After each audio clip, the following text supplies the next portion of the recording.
नमस्कार, स्वागत है आपका। आप देख रहे हैं सी न्यूज भारत। मैं हूं आपके साथ इशिता। राजगढ़ जिले में रविवार को कांग्रेस पार्टी द्वारा न्याय यात्रा का आयोजन किया गया। इस दौरान प्रदेश कांग्रेस अध्यक्ष जीतू पटवारी ने एक विशाल आम सभा को संबोधित करते हुए भाजपा सरकार पर जमकर निशाना साधा। कार्यक्रम में जिले भर से कांग्रेस कार्यकर्ता, नेता और आमजन बड़ी संख्या में उपस्थित रहे। प्रदेश अध्यक्ष पटवारी ने कहा कि कांग्रेस में कोई गड़बड़ी नहीं है, बल्कि असली गड़बड़ी भाजपा में है। उन्होंने कहा कि कांग्रेस ने 2027 के पंचायत एवं निकाय चुनाव, 2028 में विधानसभा चुनाव और 2029 में राहुल गांधी को प्रधानमंत्री बनाने का लक्ष्य तय किया है। जीतू पटवारी ने भाजपा नेताओं पर गंभीर आरोप लगाते हुए कहा कि खुजनेर, सारंगपुर, जीरापुर और ब्यावरा में खुलेआम सट्टा और नाल का कारोबार चल रहा है, जिसे भाजपा के विधायक और नेता संरक्षण दे रहे हैं। उन्होंने कहा कि भाजपा के नेता किसान हित की बजाय निजी स्वार्थ में लिप्त हैं।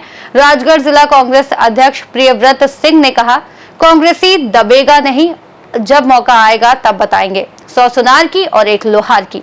आम सभा के बाद कांग्रेस के वरिष्ठ नेताओं, महिला कार्यकर्ताओं और सैकड़ों की संख्या में मौजूद लोगों ने प्रशासन को विभिन्न मुद्दों को लेकर ज्ञापन सौंपा। हम विपक्ष में हैं, हमारा दायित्व है कि हम सरकार से सवाल पूछें कि आपके 2 साल लगभग हो गए, आपने आज तक मोदी की गारंटी का एक वचन पूरा नहीं किया। मोहन यादव जी को बताना चाहिए, इस बात को उत्तर देना चाहिए कि आप 3000 की बात करके आए थे, लाडली बहनाओं को 1200 दे रहे हैं, 1800 की चोरी कर रहे हैं। तो आप 1800 के चोर हैं या नहीं? आपने चोरी की या नहीं की? आपकी सरकार ने की या नहीं की? जब आपने किसानों को 3100 के धान का बोला, 2700 के गेहूँ का बोला, 6000 के सोयाबीन का बोला और लगभग आप सबसे झूठ बोले, तो जितना पैसा नहीं आया इसकी आपने चोरी किया नहीं की? आप वोट की चोरी करते हो, आप किसानों के किए हुए वादों की चोरी करते हो, आप यूरिया की चोरी करते हो, आप बहनों के 3000 के 3200 के 3000 से 1800 की लाडली बहना की चोरी करते हो और फिर अपशब्दों का उपयोग करते हो। आपने पहले केस बोले, आपके मंत्री जनता को भिखारी बताते हैं। यही राजगढ़ में सुखालिया में बताया प्रहलाद पटेल। आप हमें कभी जूते मारने की बात कहते हो, कभी नशे की बात कहते हो। क्या को ये शोभा देता है? क्या तो नहीं भाई? क्या विपक्ष आपसे सवाल नहीं करें? आप वोट चोरी करके सरकार बना के आए हो, तो क्या लोकतंत्र में जनता का जो विपक्ष का दायित्व है वो कांग्रेस ने निभाया? मुख्यमंत्री जी, जो आपकी शब्दावली है वो बहुत हल्की है। मैं मुख्यमंत्री का पद का सम्मान होता है, मैं उसको रखना चाहता हूँ, पर इस तरह की चप्पल की बात करना, नशे की बात करना, नशा नहीं उतरा था तो रात की चढ़ गई थी तो उतरी नहीं, इस तरह की बात करना ये मुख्यमंत्री को शोभा नहीं देता। मोहन यादव कुछ भी बोल सकता है, पर मुख्यमंत्री ये नहीं बोल सकता। रही बात आपकी कि आप जब ये बोलते हो कि नशे की बात, तो मैं ये कहना नहीं चाहिए, मुझे भी दुख होता है ये बात कहते हुए, पर आप मेरा भी टेस्ट कराओ, आपका भी टेस्ट कराओ, किसमें ज़्यादा अंश मिलेंगे। अगर आपका नार्को जो कोई दुनिया में टेस्ट है वो करो, मेरा भी करो। ये भाषा आपकी सही नहीं है, मैं इसका विरोध भी करता हूँ और आशा करता हूँ कि आपकी शब्दावली सुधरेगी। मुख्यमंत्री जी की मैं निंदा है। सर, रामेश्वर शर्मा जी और बीजेपी के अन्य कार्यकर्ता बोलते हैं डंपर की रॉयल्टी चेकिंग के ऊपर कि जीतू पटवारी जी जो है वो पूरी तरह मैच्योर नहीं हुए हैं, वो छोटे छोटे युवा नेताओं जैसी हरकतें कर रहे हैं। ऐसा है कि माफियाओं ने सरकार को घेर लिया, हर तरह का माफिया वल्लभ भवन की 5वीं मंजिल पर काबिज हो गया। अब आप देखो, अगर हम ये बात कहते हैं कि राजगढ़ में जुआ चलता है और विधायक के संरक्षण में नाल कटती है, अब ये शब्द छोटा है, जुआ भी बुरी बात है, पर क्या ये विपक्ष के नेता नहीं बोले कि इस तरह की अराजकता है? अगर रॉयल्टी की चोरी हो रही है, यानी खनिज माफिया हावी है, हमारे रेत माफिया हावी है, बजरी माफिया हावी है और सारे बीजेपी के विधायक ये काम करते हैं, तो फिर बीजेपी का प्रशासन है, एसपी उसकी हैसियत है कि वो रोक सकता है। तो जनता को कैसे बताएं कि इस तरह की लूट मची है? 50% कमीशन। अगर जो भी नेता ने सवाल किए, मैं उनसे आग्रह करता हूँ कि कोई एक विभाग आपका ले चलो मुझे, जहाँ ईमानदारी हो, अगर वहाँ पैसे का कमीशन नहीं हो, रिश्वत नहीं हो, मैं बीजेपी के विधायकों को चुनौती देता हूँ। अगर सब अपने भारत देश से प्यार करते हैं और आपने जिस तरीके से राजनीति में जनसेवा का संकल्प लिया है, राजनीति में थोड़ी सी सुचिता आप में है, तो चलो मैं आपको चुनौती देता हूँ। बीजेपी के सब मंत्रियों को, सब नेताओं बताओ एक विभाग जिसमें थोड़ा सा भी ईमानदारी से काम होता है, जहाँ रिश्वत नहीं ली जाती, जहाँ कमीशन नहीं। मैं अनुरोध करता हूँ, मैंने पहले भी कहा था कि एक भी मंत्री सड़क पे नहीं रहेगा अगर सही तरीके से जांच हो। सब मंत्री जेल में होंगे। मुख्यमंत्री जी, मेरी चुनौती है, अगर आप इस बात को चैलेंज करना चाहते हो तो किस मंत्री को बता रहे हो कि इसने बेईमानी नहीं की, उसका चिट्ठा ला। आप सरकार में जब आएंगे तब इन मामलों को उठाएंगे क्या आप? किस तरह से? मैंने कल भी कहा था एक भाषण में कि जितनी हमारे आदिवासियों की जमीन बीजेपी के नेताओं ने खरीदी है उसके हम फिर से जांच करेंगे और वापस आदिवासियों को दिलवाएंगे, बीजेपी के नेताओं से छीनेंगे। जो मैंने कहा, जैसे जहाँ पर भूमि अधिग्रहण होता है, जहाँ पर योजनाएं लगती हैं, जहाँ किसानों के साथ जमीन का अधिग्रहण होता है, उनकी सबकी जांच होगी और हम भूमि अधिग्रहण अधिनियम के हिसाब से उनके साथ न्याय करेंगे और नेताओं की जांच करेंगे, अधिकारियों की जांच करेंगे। जो भूमि बीजेपी के नेताओं के नाम से है, अवैध नाम से, जो दूसरों के नाम से, उनको भी बेनकाब करेंगे।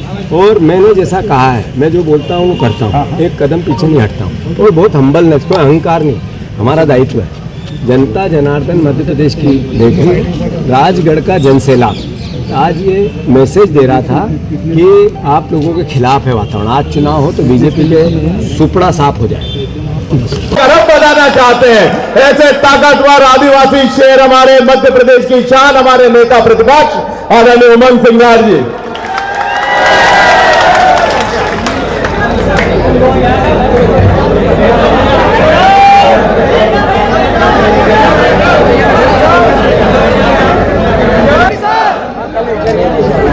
मां जालपा की नगरी में हमारे प्रदेश के प्रभारी सम्मानित हरीश चौधरी जी, प्रदेश के अध्यक्ष हमारे भाई जीतू पटवारी जी, हमारे साथ विधायक पूर्व मंत्री दरबार त्रिवेश सिंह जी, हमारे साथी विधायक पूर्व मंत्री हमारे धार जिले के हमारे भाई सुरेंद्र सिंह जी, माननीय विधायक हरि बाबू जी, माननीय भैरू सिंह जी बापू जी, माननीय सुरेश गुर्जर जी राजस्थान से और मीना जी दोनों पधारे, माननीय हेमराज जी हमारे साथी पूर्व विधायक, माननीय रामचंद्र डांगी जी, माननीय बापू सिंह जी, माननीय जिला पंचायत के अध्यक्ष, मोर्चा संगठन यूथ कांग्रेस। 17 तारीख मोदी जी ने कहा है कि 4 सबसे बड़े स्तंभ है मेरी सरकार के। पहला, विकसित भारत के लिए कि हमारी बहनों को हम सशक्त करेंगे, लेकिन महिलाओं के लिए एक शब्द नहीं बोले। 3000 रुपए की बात नहीं बोली। दूसरा स्तंभ, युवाओं के लिए नौकरियों की बात। प्रदेश में हल्ला मचा हुआ है, ओबीसी के रिजल्ट रोक दिए, पीएससी में आरक्षक भर्ती के अंदर अभी मोहन यादव जी ने एक आदेश निकाला कि रोजगार रजिस्ट्रेशन की आवश्यकता नहीं होगी। क्यों आदेश निकाला? इसलिए कि मध्य प्रदेश के बाहर के युवा आके यहां पर नौकरी में आ जाए, पुलिस की नौकरी में, यहां के लोगों को नौकरी नहीं मिल जाए, यहां के युवाओं को नौकरी नहीं मिले। साथियों, तीसरा स्तंभ जो 2014 से मोदी जी हमेशा रटते रहे कि किसानों की आय हम दुगनी करेंगे, लेकिन प्रदेश का किसान परेशान रहा, किसान आंसू आ रहे, सोयाबीन के भाव नहीं मिल रहे, खाद की लंबी लंबी लाइन लग रही, पुलिस की लाठियां बरसाई जा रही, किसान को खाद नहीं मिली। ये तीसरा स्तंभ मोदी का। चौथा स्तंभ, गरीबों की बात। महंगाई इतनी बढ़ गई, तेल, गैस, बिजली, आटा महंगा, उस गरीब के बारे में बात नहीं करी। ये मोदी के 4 स्तंभ में जो विकसित भारत बनाने की बात करते, लेकिन प्रदेश के अंदर युवा परेशान, युवाओं को अधिकार नहीं, युवा रैली निकाल रहे, धरने दे रहे, प्रदर्शन दे रहे। 3,000 रुपए बहनों की बात करने वाले आज भी 1250 रुपए देके इनके मंत्री ने कहा विधानसभा के अंदर कि हम 1250 से ऊपर नहीं दे पाएंगे। तो कैसा न्याय बहनों के साथ? ये लाडली बहनाओं की बात करते इनके मंत्री। जब विधानसभा में अभी बताया प्रिवत सिंह जी ने, टेटवाल जी,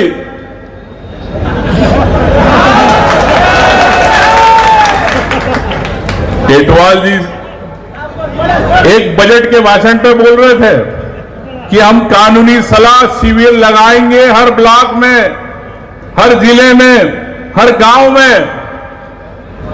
तो मैंने उनसे पूछा, मेरे टेटवाल जी, जिले में तो समझ में आता है, अगर आप गांव तक ले जाओगे विधिक सलाह, निःशुल्क सहायता, इसके लिए बजट कितना है?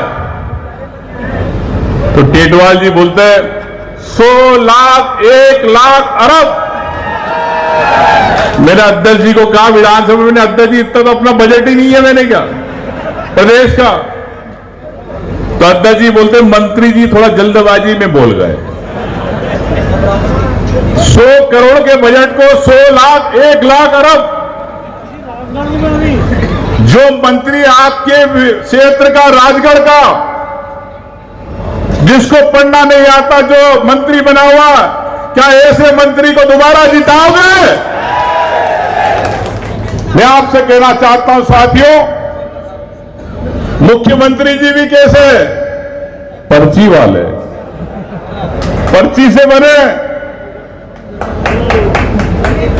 और फर्जी जनादेश से बने। राजगढ़ से सी न्यूज़ संवाददाता जावेद की रिपोर्ट।